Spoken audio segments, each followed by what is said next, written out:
Picture this. It's June 2013, deep in the rugged, majestic Gardwal Himalayas of Uttarakhand. For literally centuries, a powerful, ancient deity has sat peacefully on a rocky outcrop right in the middle of the rushing Alaknanda River. But on one fateful evening, modern engineering and ancient faith are about to collide in the most dramatic way possible. This isn't just your standard story about moving a temple to build a dam. It's a chilling mystery centered on an explosive clash between human development and fragile ecosystems, all wrapped in a 500-year-old mythology that a lot of locals believe literally altered the course of nature. So, we're looking at the terrifying 2013 Kedarnath disaster, an event that claimed thousands of lives and physically reshaped the Himalayan landscape. Now, scientists will point to extreme, pre-monsoon rains and the sudden bursting of a glacial lake. But if you talk to the locals, the timeline tells a much eerier story. They point to the exact hours before the disaster, the precise moment when project authorities physically uprooted the ancient idol of goddess Dhari Devi to make way for a 330-megawatt hydroelectric dam. Was the apocalyptic flood that immediately followed just a catastrophic coincidence? Or was it, as the faithful firmly believe, the apocalyptic wrath of a displaced guardian goddess? Section 1, Guardian of the Char Dham. To really grasp the gravity of that June night, we gotta hit rewind. See, Dhari Devi isn't just some static stone figure. To her followers, she is considered a living goddess. And get this, her most famous miracle is that she literally changes her face throughout the day. Devotees swear by it. In the morning, she appears as a young, innocent girl. By the afternoon, her features mature into a young woman. And as evening falls, she takes on the look of an old lady. It's this incredibly profound visual representation of the cycle of life and feminine energy, which makes her such a deeply personal and awe-inspiring figure for the pilgrims who visit. Now, ancient texts tell us she's actually an incarnation of goddess Kali. The story goes that after a massive, world-shaking battle with demons, Kali was so uncontrollably angry that Lord Shiva had to literally lie down on the earth just to calm her. And in that extreme distress, her form split in two. The upper half, that's situated at the Dhari Devi Temple, known as Sri Kshetra, where she was finally pacified. Meanwhile, the lower half is worshipped miles away in Kalamath. Because of this powerful lore, she's revered as the ultimate protector of Uttarakhand and the guardian of the sacred Char Dham pilgrimage route. Section 2. The Legend of Seven Brothers. So, how exactly did she end up on that specific precarious rock right in the middle of the river? Well, the legend traces back to the Dwapar Yuga era, and it's incredibly tragic. She was orphaned young and raised by her 7 brothers. But astrologers warned them that her stars were dangerously heavy for the brothers. And sure enough, 5 of them mysteriously die shortly after. The remaining 2 absolutely panic, and they hatch this cruel plot.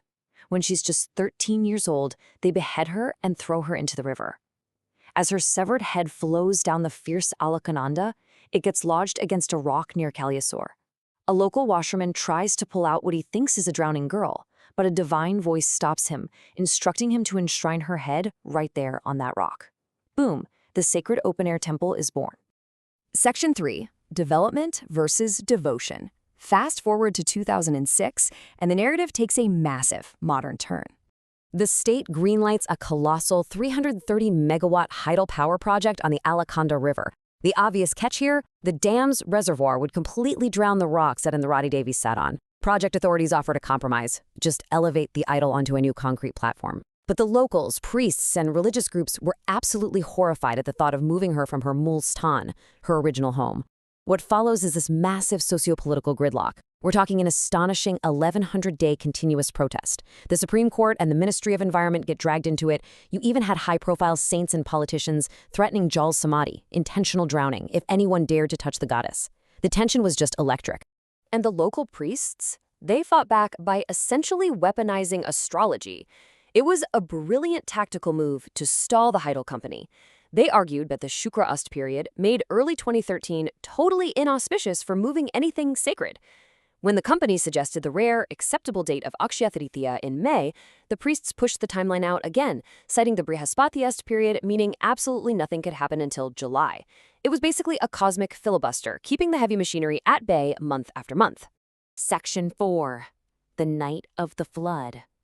But, as you know, stalemates break eventually.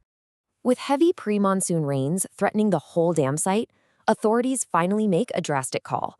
June 16th, exactly 6:30 p.m. The idol is physically separated from her ancient rock and hoisted to a temporary platform. According to locals on the ground, lightning violently flashed the exact second she was moved. Exactly 1 hour later, at 7:30 p.m., the first massive cloudburst strikes the Kedronov Valley upstream. By 6:15 the next morning, an avalanche breaches the Choraburi Glacial Lake. And at 7 a.m., a staggering 262 million liters of water, packed with boulders and debris, roars into Kedronov. In a matter of hours, the region was completely decimated. As that horrifying news broke, this collective chill just swept through the state. Why? Because there was a terrifying historical precedent. The locals were already unshakably convinced that moving the deity would invite destruction because it had supposedly happened before. Back in 1882, a local king attempted to move this exact same idol. The result? A massive landslide that completely flattened the Kedarnath region. So for the devotees watching the 2013 floods unfold, history wasn't just repeating itself, this was the goddess actively delivering her wrath, exactly as they'd warned. And the scale of that wrath, or natural disaster, depending on your perspective, was just incomprehensible. 654. That's the official verified government death toll. But you really have to ground this in the grim reality of the terrain. The floods washed away entire roads, swallowed buildings whole, and completely cut off over 20,000 villages. Because so many people there were transient pilgrims, unofficial estimates on the ground pushed the number of lost souls well past 10,000. To this day, it remains one of the absolute worst natural disasters in India's modern history. So here's where we see this absolute friction between scientific reality and deep-seated faith. Meteorologists point to a highly unusual convergence of extreme weather and glacial lake outbursts. But for the faithful, it boils down to what one prominent political figure said right after the tragedy. They firmly believe that stripping the protector of Uttarakhand from her ancient home was the direct catalyst that attracted nature's ire. We're not here to take sides in this explainer, but it's totally crucial to understand how powerfully these two worldviews collided during such unimaginable grief. Section 5. The Goddess Returns. Let's look at the aftermath, a full decade after the catastrophe. It took nearly 10 years for the dust to truly settle. The dam project was finally finished, permanently altering the flow of the Alaknanda River. But the promise made to the devotees, that was kept too. On January 28, 2023, after 7 straight days of fervent prayers, the Dhari Devi idol was finally reinstalled. She was placed back at her exact original geographical coordinates, but now she sits in a newly constructed temple elevated on massive pillars, high above the dam's turning waters. It was this bittersweet moment of closure, the completion of a massive engineering vision, and the physical return of the mountain's most feared and revered guardian. The new temple stands tall, the dam is generating power, and devotees say the goddess is finally pacified and back home. But we have to ask ourselves, will the mountains actually find peace now? Or is this intense, sometimes catastrophic friction between rapid human development and deeply fragile, sacred ecosystems just a permanent fixture of our modern world? It's a heavy question, and the story of Dhari Devi really forces us to confront it, long after the floodwaters have faded. Thanks for joining me for this explainer, and I hope it leaves you with a lot to think about.